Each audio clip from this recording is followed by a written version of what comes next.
The morning of June 16th, 1944, somewhere east of Cherbourg, in the hedgerows of Normandy, Oberst Heinrich Müller knelt beside the abandoned American vehicle, its olive-drab paint splattered with mud from the Norman bocage. His hands moved across the hood, tracing the stamped letters that read, Willys. Around him, the sounds of distant artillery rumbled like summer thunder. This was the third one his unit had found that week. Intact, functional, left behind in the chaos of the American advance. The crews of the retreating German forces had learned to watch for these machines. They were worth more than gold, worth more than rations. In the informal economy of the Wehrmacht, soldiers would trade 2 weeks' worth of cigarettes for a single captured jeep. If you're enjoying this deep dive into the story, hit the subscribe button and let us know in the comments from where in the world you are watching from today. Müller climbed into the driver's seat. The engine turned over on the first try, always on the first try. He had been a mechanical engineer before the war, had worked in the Mercedes-Benz plant in Stuttgart, and he understood machines. He understood what it took to build them, to make them reliable, to make them work. But this little American truck defied everything he thought he knew about automotive engineering. The date stamped on the data plate read February 1943, 16 months old. 16 months of war, of being driven across North African deserts or through Italian mountains or now through French mud, and it still ran like it had rolled off the assembly line yesterday. The fuel filter was accessible. The oil could be checked without tools. The spark plugs could be changed in minutes. Everything about this vehicle had been designed for one purpose, to keep running no matter what. This simplicity bothered Müller more than he wanted to admit. Where was the precision? Where was the engineering excellence? The Kübelwagen his unit had been issued required careful maintenance, specific tools, trained mechanics. This American vehicle could apparently be maintained by farmhands with a wrench and a prayer. He found the technical manual in a waterproof pouch under the driver's seat. Technical Manual TM9-803. He flipped through it, his English adequate enough to understand the diagrams and specifications. What he saw made his hands shake slightly, not from fear, from something closer to disbelief. The manual showed him that this Jeep, serial number 1684215, built by Ford Motor Company in March of 1943, was identical to every other Jeep built by Ford. More than that, it was nearly identical to every Jeep built by Willys Overland. The parts were interchangeable. A Ford headlight would fit on a Willys body. A Willys transmission would mate with a Ford engine. The bolts, the brackets, the fittings all standardized. Müller had spent years in German automotive manufacturing. He knew the challenges of building even a single vehicle model, the tolerances, the specifications, the constant modifications and improvements.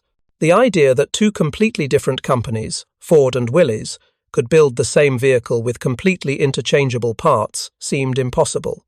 Yet here was the proof, sitting in his hands. The engine was the real revelation. The Go Devil. 134 cubic inches, 4 cylinders, 60 horsepower, nothing impressive on paper. Less power than a Kübelwagen's engine produced per litre of displacement. But when Müller examined it more closely, he began to understand what the Americans had achieved. The engine had been designed for production. Every component was accessible. The valve cover could be removed with just 4 bolts. The carburetor was simple, with fewer parts than comparable German designs. The distributor was mounted where it could be easily reached. There were no complex timing chains, no intricate gear trains. Everything that could break had been either simplified or made easily replaceable. This was not precision engineering in the German sense. This was something else entirely. This was engineering for mass production, engineering for maintainability, engineering for war. Müller started the engine again and let it idle. The sound was rough, agricultural almost. A German engineer would have smoothed out those vibrations, would have added rubber mounts and harmonic balancers. But the Americans hadn't bothered. The engine shook, it rattled, and it ran for thousands of kilometers without failing. He thought about the production numbers he had heard through Wehrmacht intelligence channels. The Americans were building these vehicles at a rate of one every 90 seconds. One vehicle, every 90 seconds. At that rate, in a single day's production, American factories were producing more Jeeps than the entire monthly output of Volkswagen, Kübelwagens. How was that possible? The answer lay in the manual he held. Standardization, interchangeable parts, simplified designs. These were not new concepts. They had been pioneered in America decades earlier with the Model T Ford, but the Americans had taken these principles and applied them to military production on a scale that Germany had never attempted. Müller knew the German approach. Each vehicle manufacturer produced its own designs. Opel trucks used Opel parts. Mercedes trucks used Mercedes parts. Mixing components between manufacturers was impossible. Spare parts had to be tracked by manufacturer, by model, by year. The logistics of keeping the Wehrmacht's diverse fleet operational were staggering. And then there were the modifications. German engineers could never resist improving things. A production run might start with one specification, but by the end, incremental changes would have made the first vehicles incompatible with the last. This was good engineering in peacetime. In war, it was a disaster. He examined the Jeep's frame, stamped steel, welded together. Not the most elegant solution. A German engineer would have used more robust materials, better welding techniques. But this frame would hold together under punishment that would destroy more sophisticated designs. It was overbuilt in the areas that mattered, simplified everywhere else. The suspension was equally pragmatic, leaf springs front and rear. Ancient technology. German designers had moved to more advanced suspension systems years ago, but leaf springs were simple, robust, and could be repaired anywhere. A blacksmith with a forge could fabricate a replacement spring if necessary.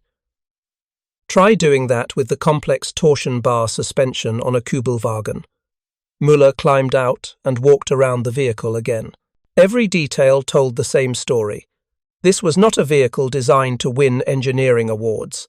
This was a vehicle designed to be produced by the hundreds of thousands and keep running under the worst conditions imaginable.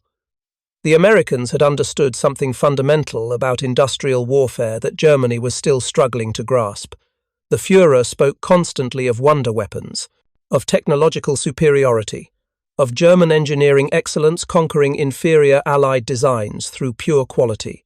But sitting here in a muddy field in Normandy, Müller was looking at a different kind of superiority, not technological, industrial.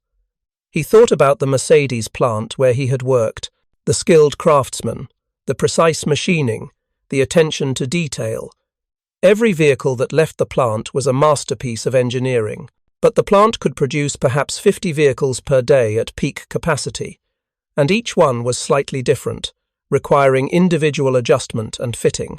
The Americans had traded that craftsmanship for something else, for standardization, for speed, for volume. And in doing so, they had created a weapon that Germany could not counter. Müller knew the statistics. Germany was producing approximately 2,000 Kübelwagens per month in the summer of 1944. The Americans were producing more than 20,000 Jeeps per month, 10 times the German production rate. And those Jeeps were not being used just by American forces. Under the Lend-Lease program, they were being shipped to Britain, to the Soviet Union, to free French forces. Everywhere Müller looked, he saw American vehicles. The implications were terrifying.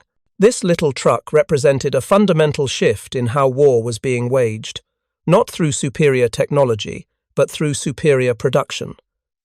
The Americans were not trying to build better vehicles. They were trying to build more vehicles, and they were succeeding beyond anything Germany could match. He opened the hood and examined the engine compartment more carefully. Every component was accessible. The battery could be swapped in minutes, the radiator could be drained, and refilled without tools. The air filter was a simple oil bath design that could be cleaned with gasoline and a rag. An American mechanic could perform basic maintenance in the field with minimal equipment. A German vehicle of comparable complexity would require a workshop, specialized tools, and trained technicians. But it was the electrical system that truly revealed the American philosophy. The wiring was color-coded. Simple. Obvious. A damaged wire could be traced and replaced by anyone who could read a basic diagram. German vehicles used complex wiring looms that required specialists to repair. Again, the Americans had sacrificed sophistication for maintainability. Müller sat on the hood and pulled out a cigarette. Around him, the sounds of war continued. Artillery in the distance, the occasional rattle of machine gun fire. Somewhere overhead, American aircraft droned past, unmolested by the Luftwaffe that barely existed anymore. He knew what this jeep represented. It was not just a vehicle. It was a symbol of an industrial capacity that Germany could never match. The Americans were fighting this war with factories, not just armies. They were producing tanks, trucks, aircraft, ships, weapons, and ammunition at rates that made German production look primitive by comparison. The story of how this happened began not in 1944, but 4 years earlier, when the United States Army issued an impossible challenge to American industry. Build us a reconnaissance vehicle. Make it small, make it capable, make it reliable, and give us a working prototype in 49 days. What happened next would change the course of the war, not through any single brilliant design, but through the application of principles that Germany had pioneered but never fully embraced. Henry Ford's assembly line, perfected in the early 20th century, had shown what mass production could achieve. But it took the pressure of global war to push those principles to their ultimate expression. In July of 1940, the United States Army Quartermaster Corps issued specifications for a quarter-ton, four-wheel drive reconnaissance vehicle. The requirements seemed simple on paper. The reality was anything but. The vehicle had to weigh less than 1,300 pounds, carry a crew of 3, mount a machine gun, and be capable of cross-country travel at speeds up to 50 miles per hour. 135 American automotive manufacturers received the request for proposals. Only 2 responded with serious bids. American Bantam Car Company, a tiny firm in Butler, Pennsylvania, and Willys Overland Motors of Toledo, Ohio. Ford Motor Company would join the competition shortly afterward. American Bantam was desperate. The company was near bankruptcy, producing small cars that few Americans wanted to buy. This military contract represented their last chance at survival. They turned to Karl Probst, a freelance automotive designer from Detroit, and gave him an impossible task. Design this vehicle, do it in 2 days. Probst worked through the night of July 17, 1940, sketching and calculating. He had no time for elegant solutions or sophisticated engineering. Every design decision was driven by one question: will this work? He borrowed components from existing vehicles: a Studebaker engine, an American Bantam transmission, Spicer axles. Whatever was available and proven, the Bantam prototype was delivered to Camp Holabird, Maryland on September 21, 1940, exactly 49 days after Probst had started work. The vehicle weighed 2,250 pounds, far over the original specification.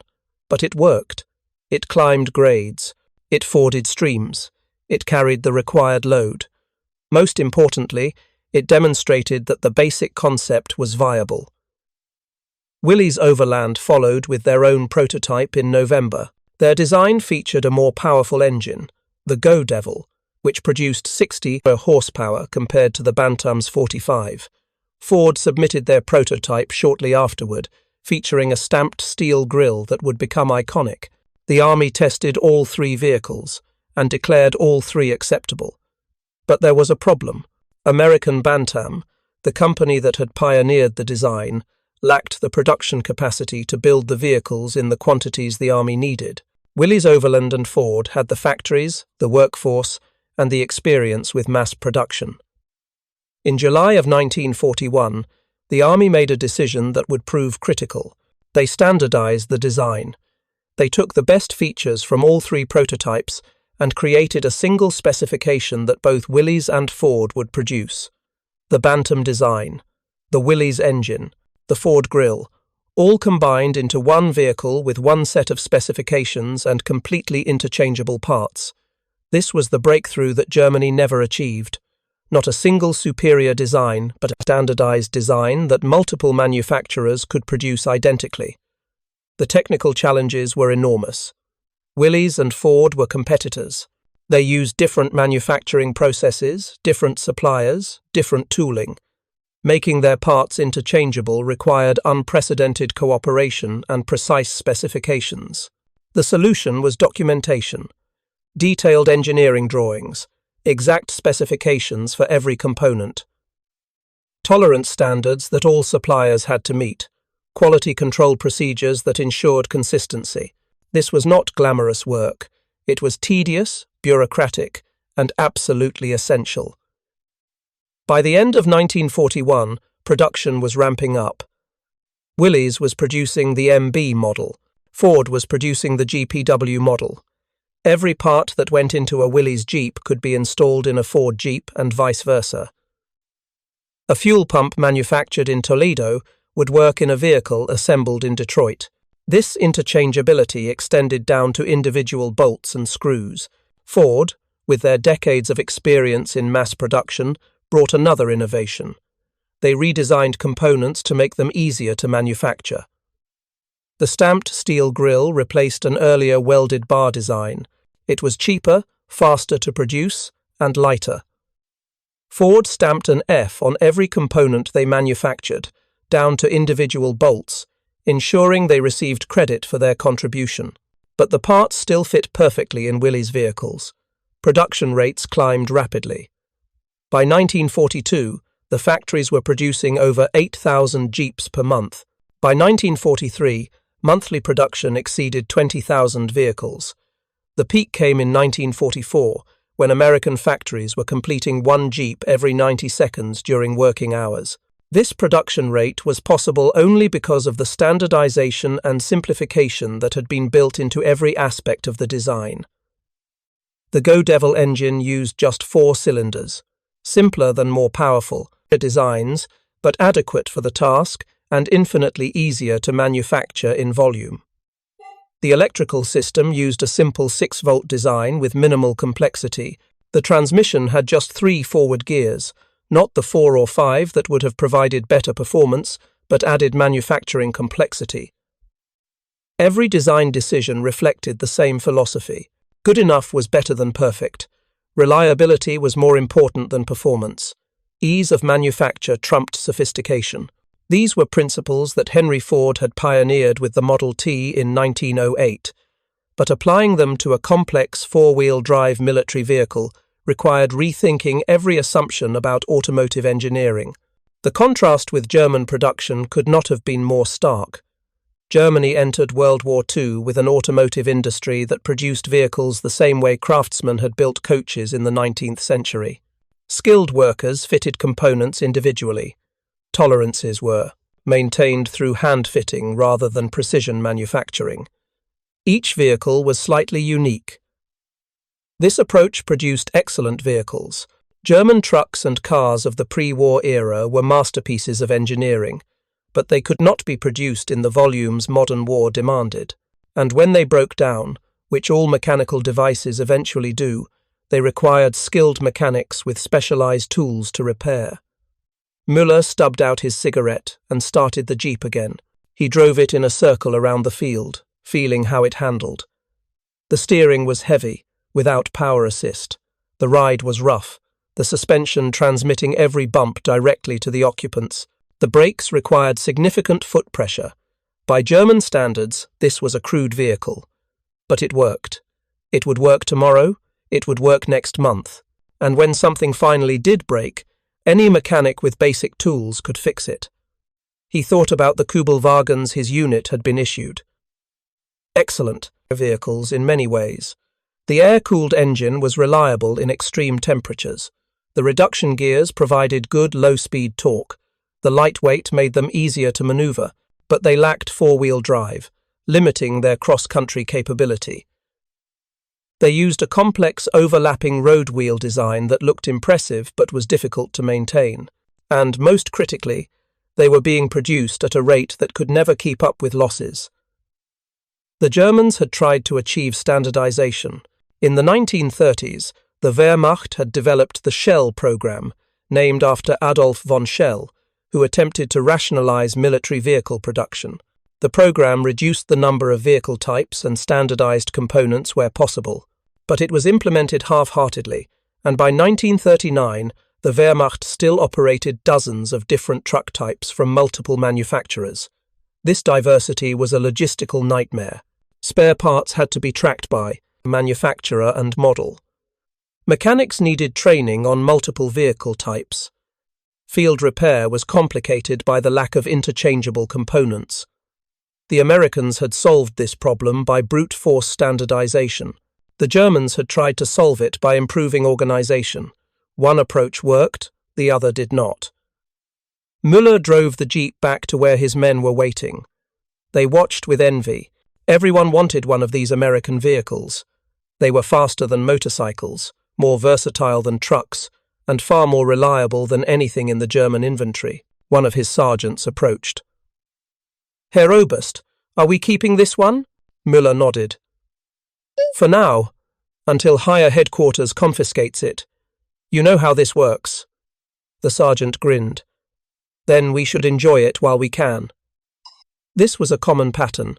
Captured jeeps would be used by frontline units until someone at division or corps headquarters heard about them and requisitioned them for their own use. The further from the front, the more likely an officer was to be driving a captured American vehicle. German generals rode in captured jeeps and American trucks, while their own troops marched on foot or rode horses. The irony was not lost on anyone. Germany, which prided itself on automotive engineering excellence, was dependent on captured American vehicles to maintain even basic mobility. The Wehrmacht had entered the war with ambitious plans for mechanization. Those plans had collided with the reality of industrial capacity. Germany could not produce enough vehicles to motorize even a fraction of its forces. The statistics were damning. In 1944, at the peak of German war production, the Reich was manufacturing approximately 90,000 trucks per year across all manufacturers. The United States was producing over 400,000 trucks per year, almost 5 times German production. And American trucks were larger, more capable, and more reliable than their German counterparts. But trucks were only part of the story. The Jeep represented a category of vehicle that Germany had never successfully developed. A light, fast, highly mobile reconnaissance and communications vehicle that could go anywhere infantry could go. The Kübelwagen came close, but lacked four-wheel drive, and was produced in far too small quantities. Only about 50,000 Kübelwagens were built during the entire war. The Americans produced over 600,000 Jeeps. 600,000. Müller let that number sink in. 600,000 vehicles, all built to identical specifications, all with interchangeable parts. If every single one of those Jeeps required just one spare part during its service life, American factories had to produce 600,000 spare parts.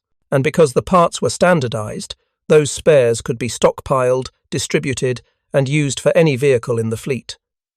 German logistics could not match this. Every German vehicle type required its own specific spare parts. The supply system had to track dozens of different part numbers for dozens of different vehicle models. When a part broke, finding the correct replacement often took days or weeks.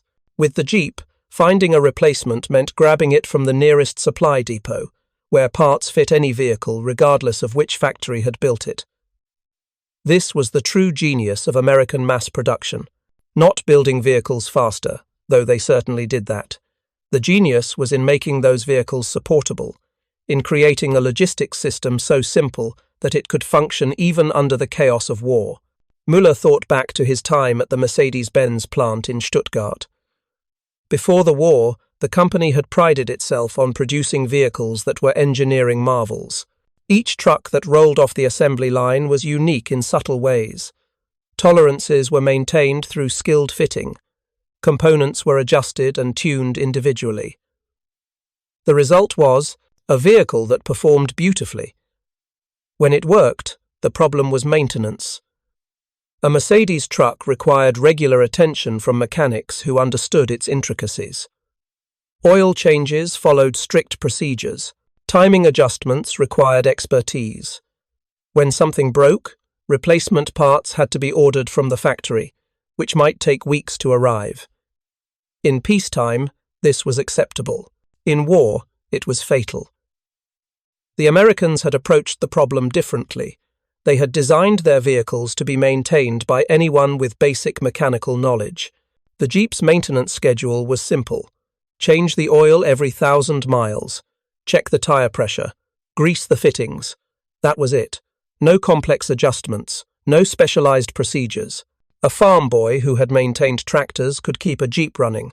This simplification extended to every system. The carburetor was a basic single-barrel design. Easy to adjust, easy to rebuild.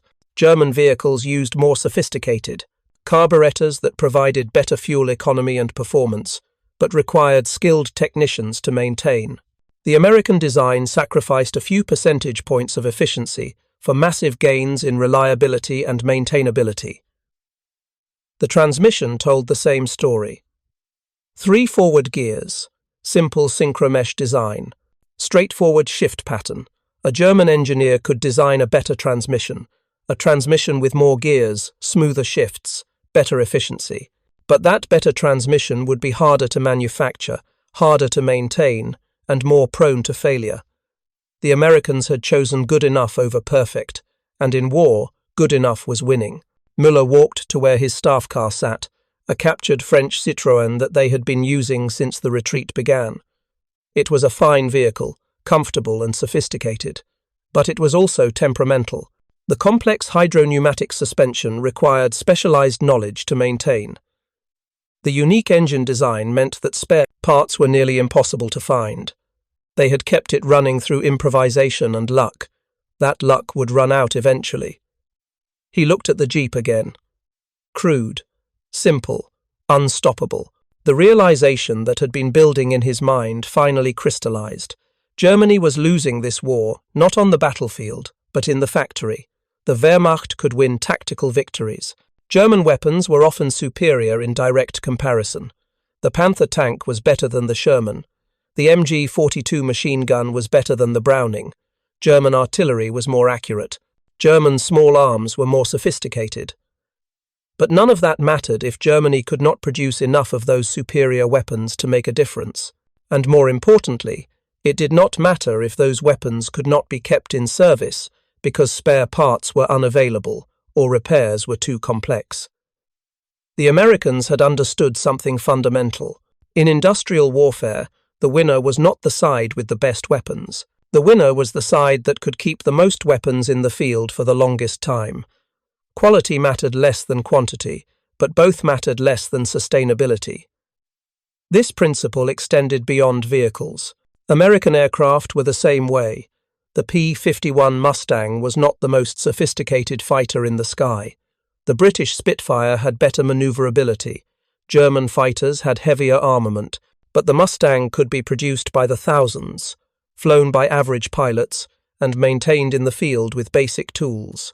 So the Mustangs kept flying while Spitfires and Messerschmitts sat grounded for lack of spare parts or trained mechanics. American tanks followed the same pattern. The Sherman was inferior to German heavy tanks in direct combat. But America built 50,000 Shermans. Germany built fewer than 1,500 Tigers and King Tigers combined. When a Sherman was destroyed, another appeared to replace it. When a Tiger was destroyed, it stayed destroyed because there was no replacement. The Jeep was the perfect embodiment of this philosophy. It was not the best possible reconnaissance vehicle, but it was good enough, and it existed in such overwhelming numbers that its mere presence changed how the war was fought.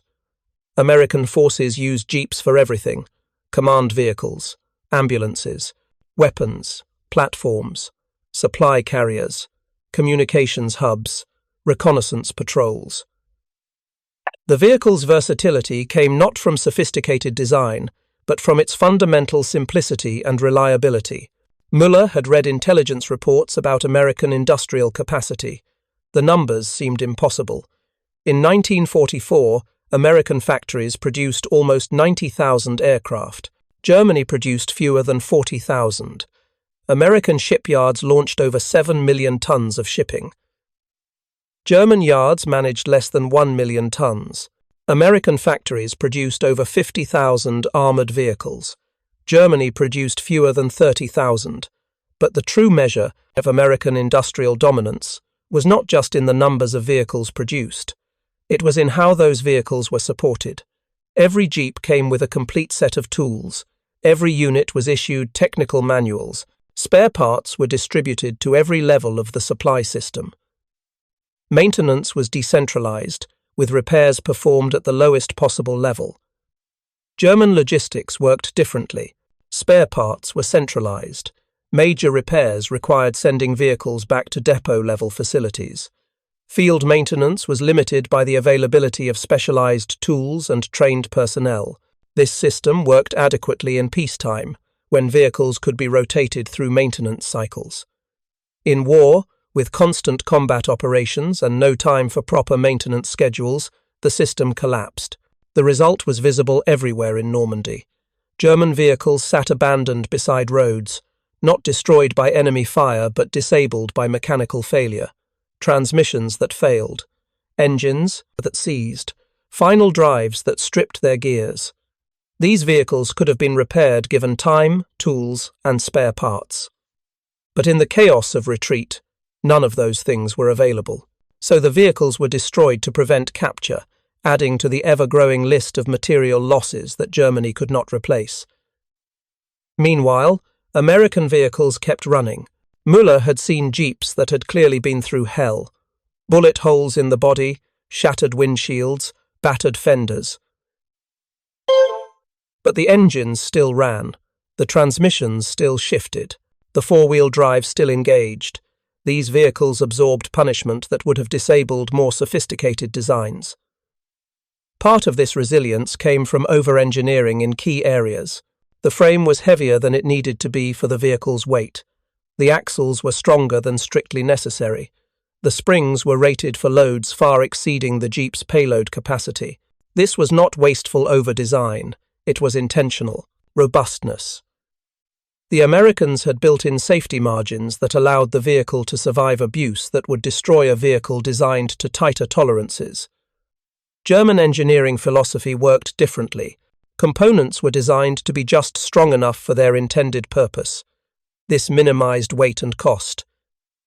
It also minimized safety margins. A German vehicle operated within its design parameters was excellent. A German vehicle pushed beyond those parameters often failed catastrophically. American vehicles were designed to be abused, to be overloaded, driven too fast, maintained poorly, and operated by under-trained crews. And they survived that abuse because the designers had anticipated it and built accordingly.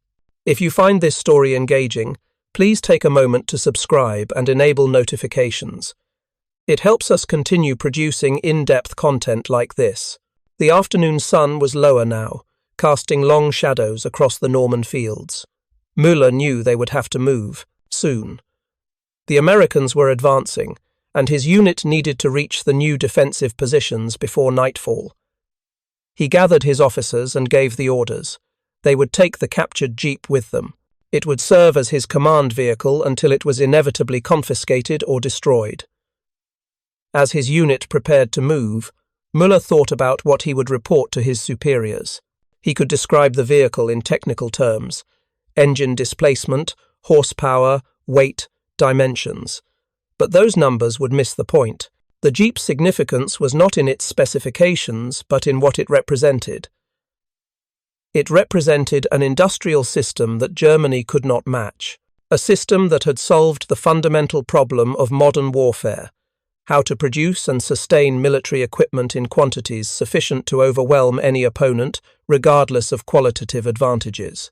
Henry Ford had pioneered these methods in the early 1900s with the Model T.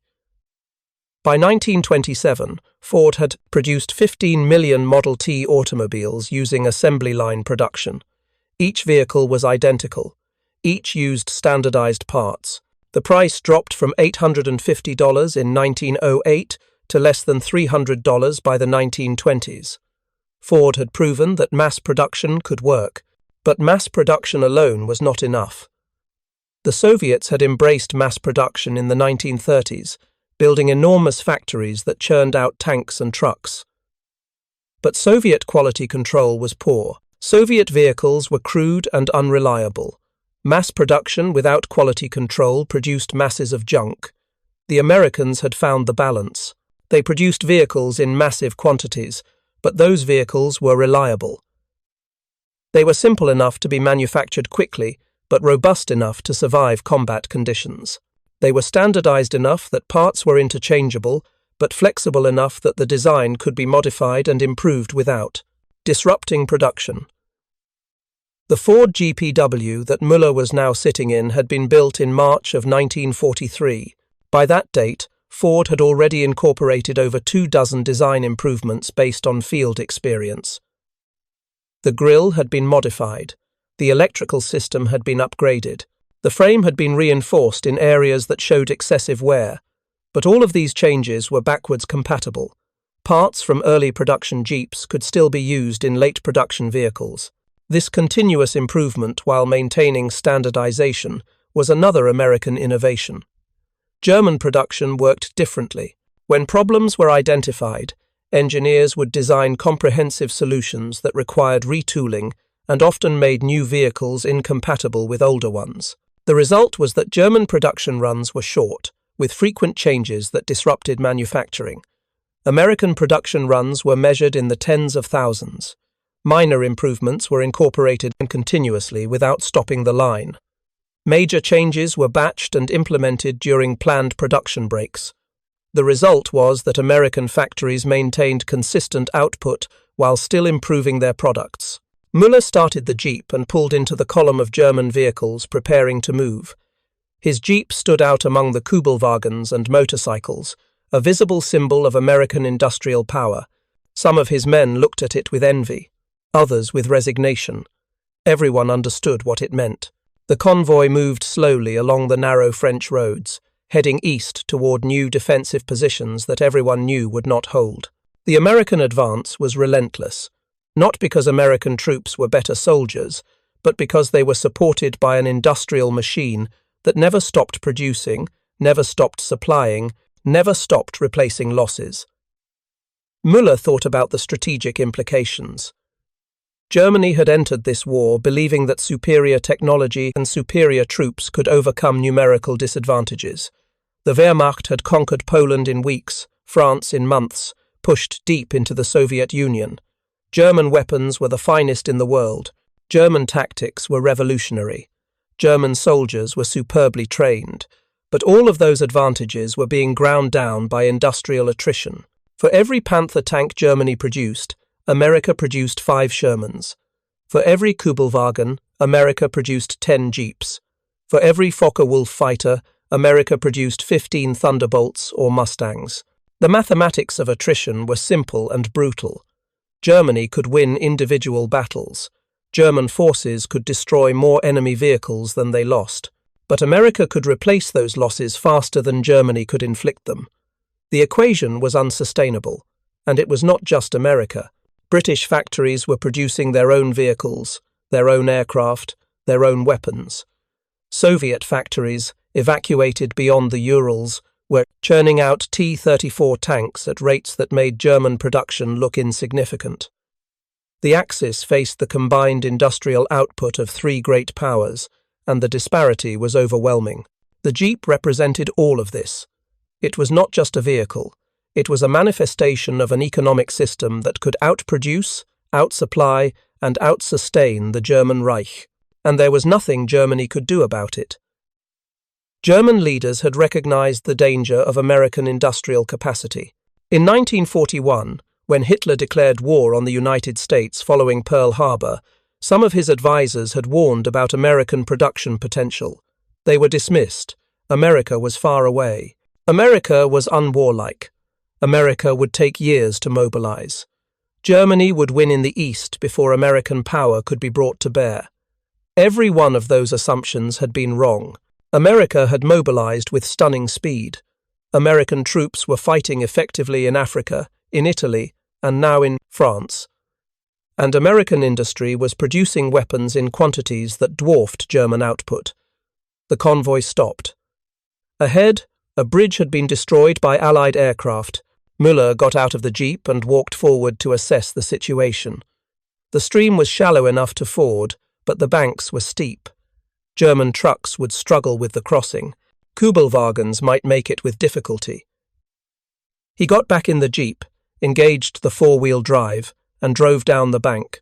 The vehicle took the descent easily, crossed the stream without hesitation, and climbed the opposite bank without slipping. He waved for his vehicles to follow. Most made it. A few got stuck and had to be towed. The jeep had made it look easy. This was the operational advantage that four-wheel drive provided, the ability to go places that two-wheel drive vehicles could not, the ability to maintain mobility under conditions that would stop conventional vehicles. The Wehrmacht had recognized this advantage in the 1930s. They had tried to develop their own four-wheel drive vehicles. Some had been produced: the Horch heavy car, the Steyr heavy car, excellent vehicles, well-engineered, capable, but expensive, complex, difficult to maintain, produced in small quantities. The Wehrmacht had perhaps a few thousand four-wheel drive light vehicles total. The Americans had hundreds of thousands. Once again, German engineering excellence had been defeated by American mass production. The German vehicles were better in many technical measures, but they existed in such small numbers that their impact was negligible. The American vehicles were adequate, but they existed in such overwhelming quantities that they changed the character of warfare. Müller had read reports about American logistics. Every American division was supported by hundreds of trucks. Supplies moved forward in constant streams. Fuel, ammunition, food, spare parts, everything the army needed was brought forward by motorized transport. American soldiers did not go hungry. They did not run out of ammunition. They did not lack for supplies. German logistics was different. The bulk of German supply transport still relied on horses. Millions of horses. The Wehrmacht had entered the war with over 600,000 horses. By 1944, that number had grown to over 2 million. Horses required fodder. They moved slowly. They could not carry heavy loads. But Germany lacked the trucks to replace them, so horses remained the backbone of German logistics. This reliance on horses limited operational tempo. A motorized army could advance rapidly, outrun its opponents, exploit breakthroughs before defenses could be established. A horse-drawn army moved at walking pace. It could not exploit success. It could not escape encirclement. It was tied to the speed of its slowest element. The Americans advanced at the speed of their trucks. They brought their supplies with them. They maintained momentum. They gave German forces no time to rest, reorganize, or prepare new defenses. This was the strategic impact of motorization, not just the ability to move, but the ability to sustain operations over time and distance. The jeep was part of this system. It was the connective tissue that held American formations together. Jeeps carried officers forward to reconnaissance positions. They ferried messages between units when radio communications failed. They evacuated wounded to aid stations. They brought forward ammunition to frontline positions. They performed 1,000 different tasks, all of which contributed to keeping American forces mobile and combat effective. German forces tried to match this mobility with what they had. Motorcycles provided speed but could not carry much cargo. Kübelwagons provided some cargo capacity but lacked four-wheel drive. Captured vehicles provided capabilities but required maintenance with parts that were not available. The result was that German forces were less mobile, less flexible, less able to respond to changing situations. Müller's convoy reached the new defensive line as darkness fell. Soldiers were already digging in, preparing positions that everyone knew would be overrun within days, if not hours. The pattern had been repeated endlessly since the Allied invasion. Defend, retreat, defend again. Each retreat brought them closer to Germany. Each defense cost men and equipment that could not be replaced. He parked the jeep behind a hedgerow and covered it with camouflage netting. American aircraft ruled the skies. and anything that moved during daylight hours risked being strafed. The jeep would be a valuable prize if they could keep it hidden. When the next retreat came, they would need it. One of his captains approached. "Herr Oberst, Division Headquarters is requesting all captured American vehicles be turned over for use by senior officers." Müller had expected this. "Tell them the vehicle was destroyed by air attack. We'll keep it until someone comes to verify personally." The captain grinned. "Understood, Herr Oberst." This was standard practice now. Units hid their captured American vehicles for as long as possible, knowing that once headquarters learned of them, they would be confiscated. Better to use them at the front where they were needed than let some staff officer use them for comfortable transportation in the rear areas.